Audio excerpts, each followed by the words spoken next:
Allez, pour l'avant-dernier jour du calendrier de lavement, il va falloir tester quelque chose d'un petit peu plus balèze, d'un petit peu plus épique.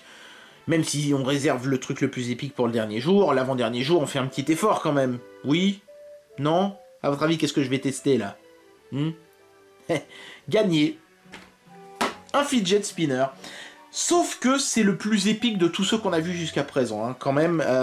Il n'était pas très cher, 8 € je crois, mais il fait beaucoup de choses celui-ci. En fait, il se connecte à votre smartphone. Alors ici, il montre en Bluetooth, mais la version Bluetooth était plus chère, 12 ou 13 € je crois. Celle-ci est une version uniquement filaire, donc à 8 €.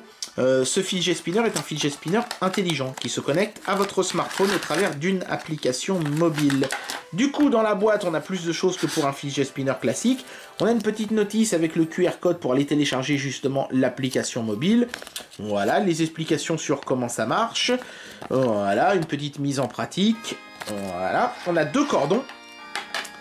Un cordon qui se finit en USB, ça va être pour recharger la batterie du fidget spinner, puisqu'évidemment, comme il est intelligent et qu'il y a une petite application électronique dedans, il faut une batterie, donc il faut la recharger, donc voilà, c'est avec ce câble-là que vous ferez ça. Et puis il y a un câble qui est micro USB aux deux bouts. À un bout, vous brancherez votre fidget spinner et à l'autre, votre smartphone. Voilà, donc il faudra avoir un smartphone en micro USB, attention.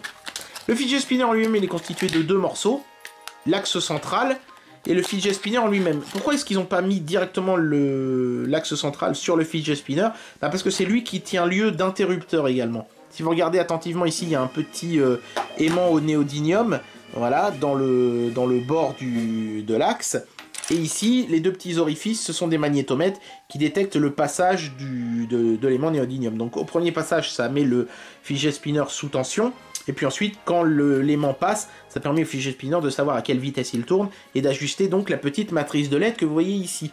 On a des LED vertes, bleues et rouges dans ce petit système. Ça permet donc d'afficher déjà pas mal de petits effets lumineux sympas.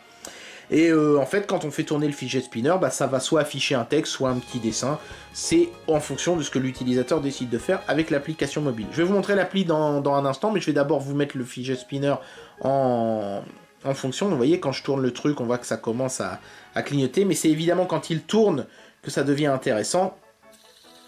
Voilà, comme vous pouvez le constater, moi j'ai écrit Joyeux Noël. Alors, ça doit pas très bien se voir à la caméra, parce que forcément la caméra, elle a un framerate qui va perturber l'affichage, mais à l'œil nu, c'est parfaitement bien lisible, et on peut effectivement lire Joyeux Noël, ici en l'occurrence en rouge et bleu.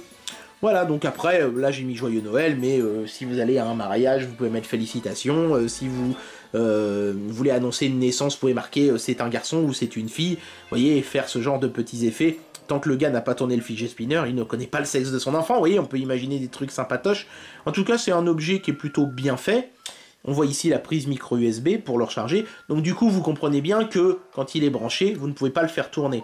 C'est un petit peu l'avantage du mode Bluetooth.